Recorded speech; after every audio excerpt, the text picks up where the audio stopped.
Senja menyingsing di kaki Gunung Merapi seiring datangnya kabut yang terlebih dahulu menyapa raga dengan sejuk dinginnya perpaduan nuansa pegunungan.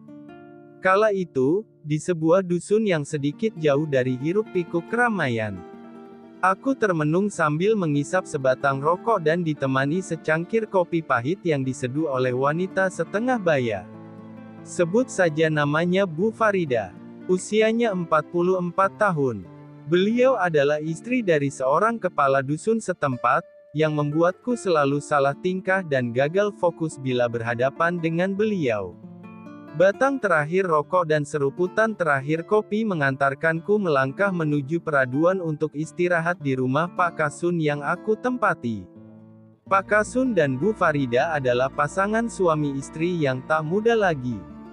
Mereka tinggal hanya berdua di rumah mewahnya. Sedangkan, anak semata wayangnya berprofesi sebagai praja ASN atau yang biasa disebut aparatur sipil negara, yang berdinas di luar Pulau Jawa. Pak Kasun atau yang kesehariannya dipanggil dengan sebutan Pak Yono, usianya 53 tahun berperawakan tinggi, besar berkulit hitam dan berjenggot panjang. Dulunya adalah seorang jawara silat yang disegani di kampung halamannya di kota Madiun. Sedangkan sang istri Bu Farida adalah sosok ibu rumah tangga yang terkenal lemah lembut dan sabar, serta berperawakan putih tinggi dan langsing.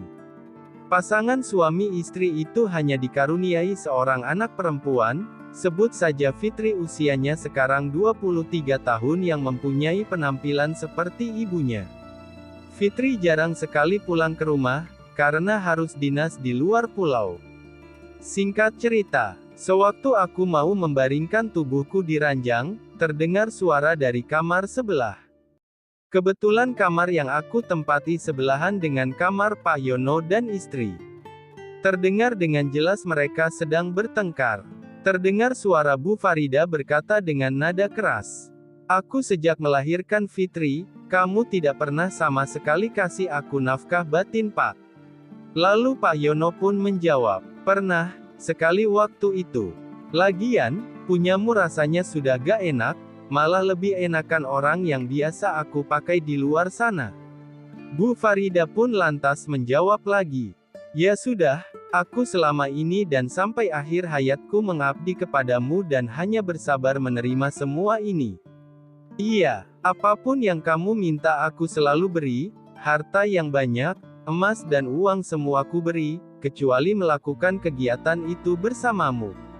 Karena aku telah terikat sumpah dengan Eyang Guruku, orang yang berjasa memberikan aku ilmu hingga sampai, aku bisa seperti ini.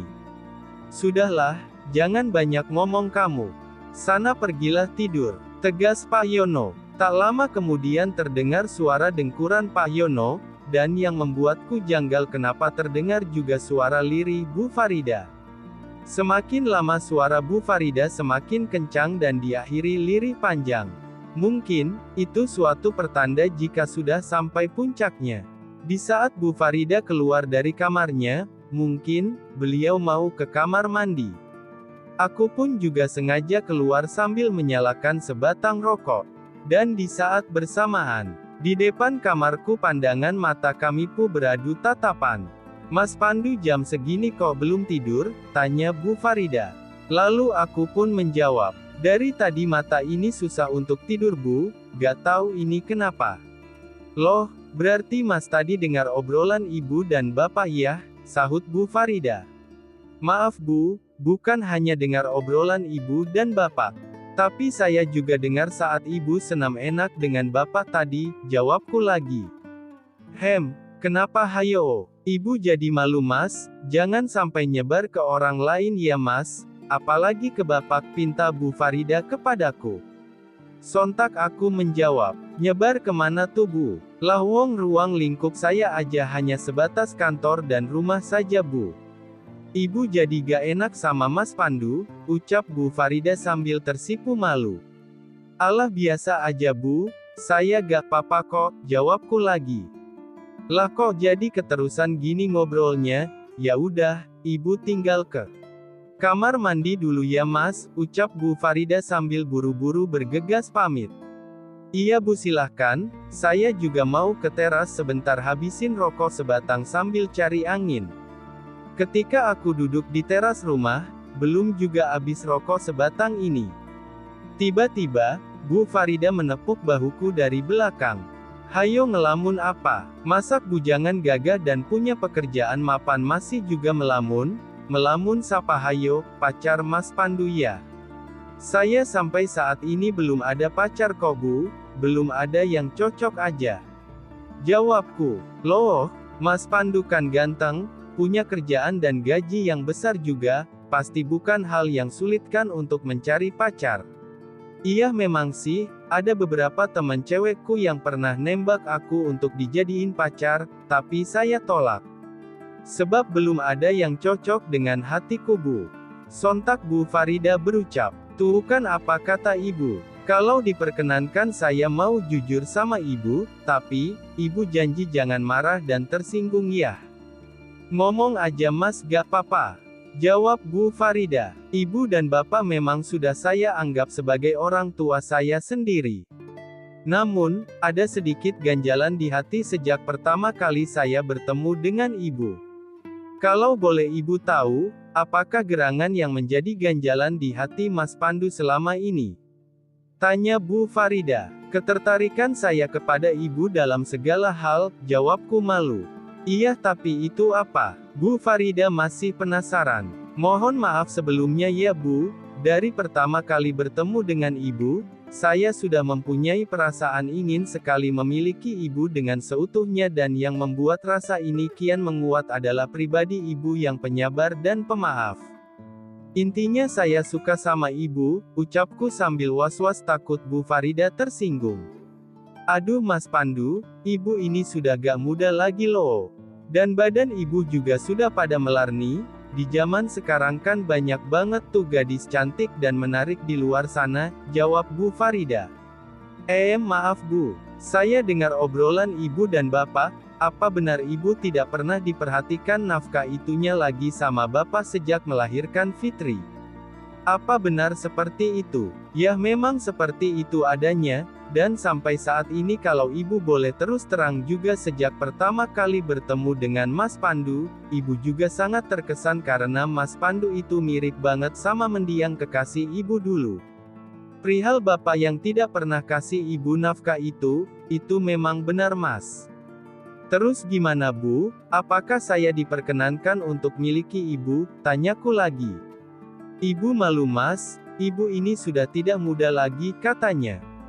Aku pun berucap lagi, saya akan menerima ibu apa adanya kok, bahkan lebih dari itu. Saya berjanji akan menjaga hubungan ini baik-baik agar waktu yang akan menjawab semuanya. Terus gimana nanti jadinya kalau sampai bapak mengetahuinya? Kan jadi bahaya Mas, tanya ibu dengan muka was-was.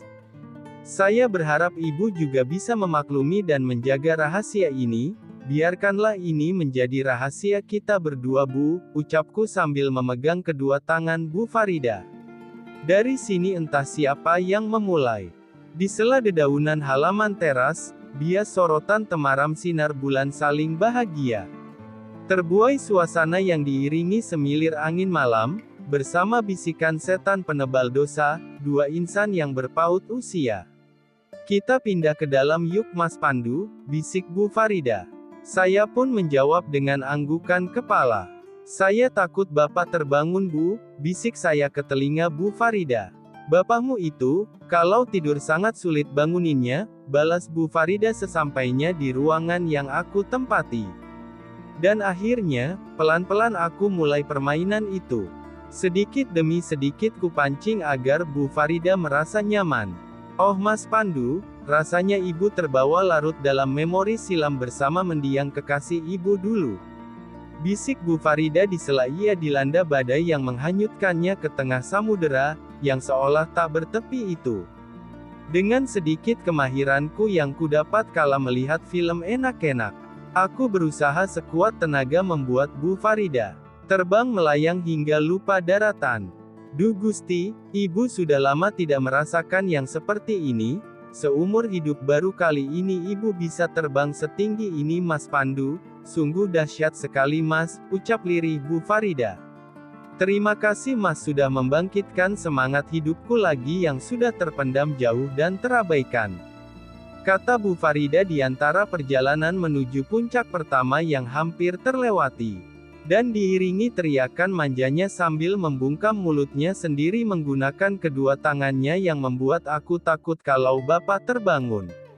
Oh Mas Pandu luar biasa, tolong sedikit ke dalam dan pelan-pelan saja Mas. Karena sudah puluhan tahun ibu tidak sebahagia ini. Bisiknya di telingaku. Disertai hembusan nafasnya sambil terisak-isak, entah tangisan bahagia atau kesakitan karena perjalanan panjang yang kami tempuh, yang jelas, jalan ini terasa sangat sempit dan berimba dengan sedikit air yang membuat jalanan ini menjadi becek. Mungkin karena sudah puluhan tahun jalan ini tak dilalui, makanya jadi terasa sempit. Waduh enak sekali.